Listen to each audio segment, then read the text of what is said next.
د حضرت حسن بصری رحمه الله نه روایت دی چې نبی علیہ السلام فرمایلی دي دا خي طرف د فرشته نه ده وې دا د ګس طرف د فرشتي سردار او افسره د افسره دا وره ښه الله تعالی دونه مهربان ذات دی نو چې کله یو بنده مسلمان راولېږي کنه او دې چې ته نیک عمل وکړي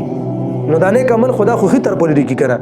نو کله چې یو بنده مسلمان نیک عمل وکړي دا فورا دا لري کی فورا انتظار پکې نه کوي بس فورا لري کی او چې کله یو بنده مسلمان نه خطا وشي ګناه ته وشي نو دا د خط د ګس طرف دا ولا چې کله دا لیکي کنه چې لیکي نو د خط طرف ولا ود پرشته وته وي صبر وکړه لامریکا بنده دی اوس به توبه بس خیر دی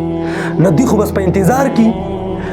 نو چې په انتظار کې نو کو چې دا بنده مسلمان رولېږي دی توبه وباسي نو دا ګناه اونې لیکلی شي ښه دا ګناه ورونه لیکلی شي ته سوچو کا نیکی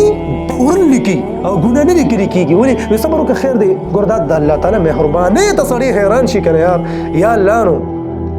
وي دا ستا قدرتونو کې زما عقل حیران شي وي سترګې کو پورته کوم کولان دی راته څرګند ستا قدرتونه بې پایان شي دا خو داسې ذات دی کنه نو په دې وجه وي چې کله مسلمان بنده د ګناه نه توبه وباسي نو د ګناه خو پاتې شي لکه اونې لیکلی شي بس او ختم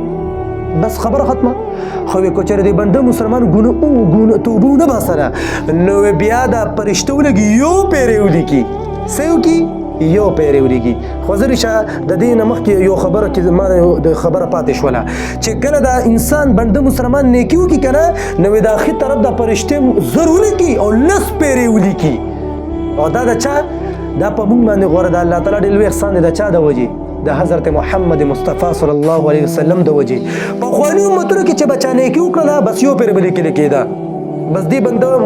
ډېر ولګېدو نیکي وکړه د الله په در کې دا یو پیرې ولیکلی شوه خو دې امت باندې الله په موږ داسې غټ احسان کړی دی چې د محمد علیه السلام په برکته چې کله یو مؤمن مسلمان یو پیره نیکي وکړي که نه نو لس کرته هغه ولیکلی شي لس پیرې د الله په نسبت باندې لس پیرې د ستا اجر میلاو شو نو ما څه وی چې ګناه وکړي که نه نو هغه یو پیرې لیکلی کېږي او هغه هم په ورځ نه لیکلی کېږي تا ته انتظار کوي چې توبه خو باسه که نه ظالمه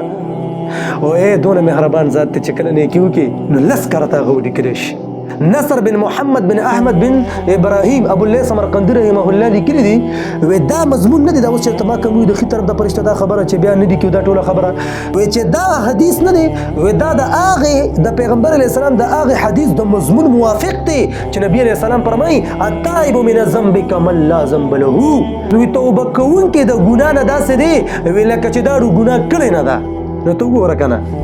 چې فرشتي ته سوي تل عملي کا چې د انسان نه ګناه وشي نو تل ګناه له عملي کو درګه صبر وکړه به نو چې توبه وباسي نو بس لکه نو ته نو چې توبه وباسه نو ګناه خو نه لري کړی کنه نو د دې دا مطلب شو چې تایب من ذنب کمل لازم بلا وي توبه کوونکې د ګناه نه داسې دی لکه چې دا ګناه کړی نه ده نو دا د چا دا د مهربان ذات مهرباني د غریات ساتي او مونږ بیا هم توبه نه وباسو